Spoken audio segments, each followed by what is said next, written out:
वैसे उदया तिथि में लोग मानते हैं कि उस दिन की ही तिथि को पूरी तरह से मान्यता होती है, दिन भर लोग मनाते हैं। लेकिन जब आपका पक्ष शुरू हो जाता है, कृष्ण पक्ष, और प्रतिपदा तिथि है, तो प्रतिपदा में राखी बांधने का कोई महत्व नहीं है। इसलिए आप 1 घंटे के अंदर ये बेस्ट मुहूर्त है, 6 बजे से लेकर के और 7:05 के बीच में इस मुहूर्त में राखी बांधें, बहुत अच्छा रहेगा। जो बहनें या जो भाई प्रातःकाल नहीं उठ पाएंगे, जिन्हें समस्या होगी, उन्हें आज की रात्रि 9:05 से शुरू है, रात में कभी भी बांध सकते हैं। और रक्षाबंधन सिर्फ भाई बहन ही नहीं बल्कि ब्राह्मण भी राजा को बांधते हैं, साधु महात्मा भी अपने शिष्यों को बांधते हैं। रक्षाबंधन का मतलब है कि आपके जीवन की रक्षा करना। यह भाई बहनों का मधुर प्रेम है, लेकिन इसके साथ साथ धर्माचार्य, ब्राह्मण सब लोग राखी बांधते हैं।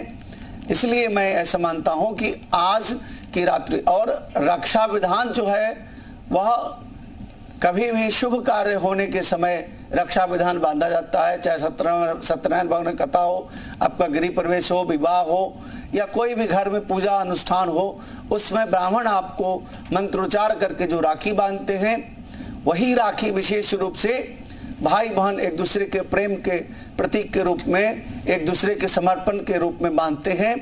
इसलिए कोई दिक्कत की बात नहीं है, राखी आज रात्रि में भी बांधवा लें, कल प्रातःकाल भी बंधवा लें, कोई समस्या की बात नहीं है। बिल्कुल। पूजा जी, जरा विधि बता दीजिए कि क्या शुभ होता है, किस तरीके से राखी आज बांधें बहनें अपने भाइयों को? देखिए, अगर आप 31 की सुबह बांध रहे हैं तो ब्रह्म मुहूर्त में उठकर स्नान कीजिए और सबसे पहले जो है उठते ही राखी की थाली सजाइए और सबसे पहले गणेश जी को राखी बांधिए। भगवान जी को राखी बांधने से क्या होता है कि अगर कोई भी अशुभता होती है तो वो टल जाती है।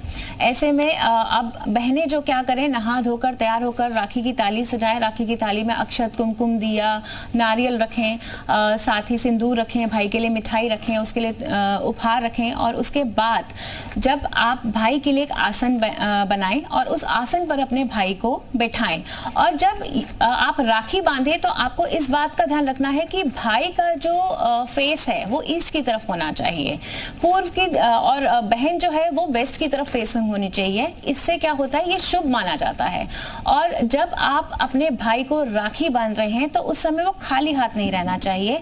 आप उनके हाथ में नारियल रखिए और फिर अपने भाई की कलाई पर राखी बांधे। यदि नारियल नहीं है तो आप कुछ पैसे रख सकती हैं, लेकिन भाई के हाथ को खाली नहीं रखना है, क्योंकि बहनें जो होती हैं वो भाई की उन्नति के लिए, उसकी लंबी आयु की कामना के लिए और रक्षा सूत्र के हिसाब से राखी का यह पावन पर्व मनाती हैं। तो इसीलिए हाथ उस टाइम पे भरा होना चाहिए।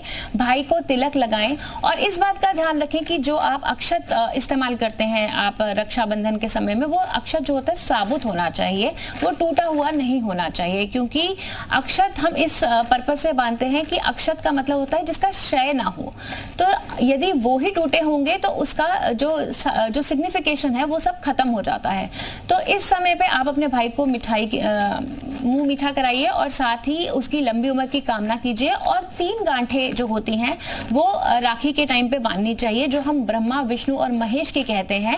और कहते हैं कि पहली गांठ जो होती है वो भाई की लंबी उम्र के लिए होती है, उसके स्वास्थ्य के लिए होती है। दूसरी गांठ जो होती है वो भाई की उन्नति के लिए होती है, उसका घर जो है वो धन धान्य से भरा रहे, उसकी तरक्की होती रहे, उसके लिए होती है। और तीसरी गांठ जो होती है वो मानी जाती है कि भाई बहन का आपस में प्रेम हमेशा बना रहे। जिन लोगों के भाई बहनों में मन मुटाव है या किसी वजह से नाराजगी है, तो ऐसे में आप क्या कर सकते हैं, आप हनुमान जी को सबसे पहले राखी बांध सकते हैं। तो आप दोनों के बीच में जो भी डिफरेंसेस हैं या फिर जो भी नाराजगी है वो देखिएगा धीरे धीरे खत्म हो जाएगी और आपका रिश्ता और ज्यादा मजबूत होता चला जाएगा। बिल्कुल। तो कैसे रिश्ता मजबूत और हो उसके बारे में बताया पूजा जी ने। आचार्य शैलेश जी, देश भर में रक्षाबंधन अगर त्योहार की बात करें तो अलग अलग परंपराएं हैं।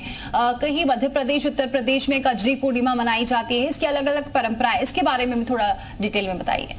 बिल्कुल, यह श्रावण का पूर्णिमा है, भगवान शिव का विशेष आराधना का विशेष महीना है।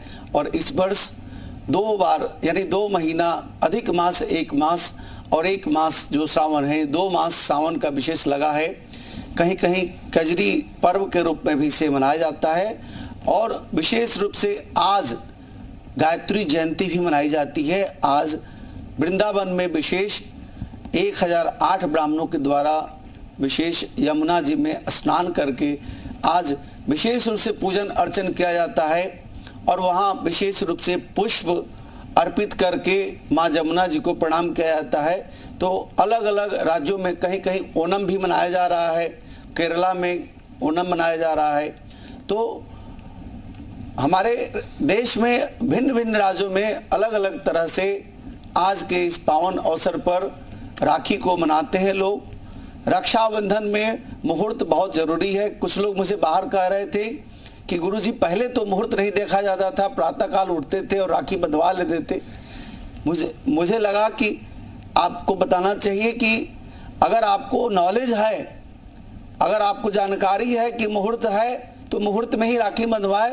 जानकारी नहीं होने पर ही अगर आप देख रहे हैं इस चैनल के माध्यम से या किसी और माध्यम से भी अगर आपको पता चल रहा है कि मुहूर्त क्या है तो निश्चित तौर पर मुहूर्त को पालन करना चाहिए। जिन्होंने मुहूर्त नहीं देखा है, जिन्होंने राखी बांध दिया है, जिन बहनों ने, कोई समस्या की बात नहीं है। लेकिन जब आप जान गए हैं तो जानने के बाद मुहूर्त को फॉलो करना बहुत जरूरी है।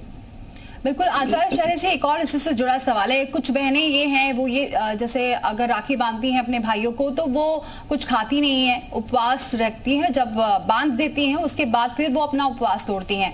तो अगर हम आज की बात करें, जिस तरीके से आप बता रहे हैं 9:02 के बाद राखी बांध सकती है आज के दिन की, तो ऐसी बहनों के लिए क्या विकल्प है? ऐसी बहनों के लिए विकल्प है कि आज फलाहार आप करें, फलाहार का सेवन करें और सायंकाल में विशेष रूप से आप राखी को बांधें। कुछ बहनें जो अस्वस्थ हैं वह भोजन कर सकती हैं। भोजन करने के बाद आप सूरज डूबने से पहले स्नान कर लें।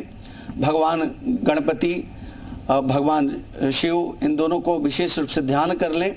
इसके बाद राखी बांध सकती हैं, कोई समस्या की बात नहीं है। आपके हृदय में भाई बहन के लिए प्रेम होना चाहिए। जरूरी नहीं है कि पूरे दिन भर उपवास व्रत रख करके और अपनी हेल्थ को परेशान करके आप राखी बांधें।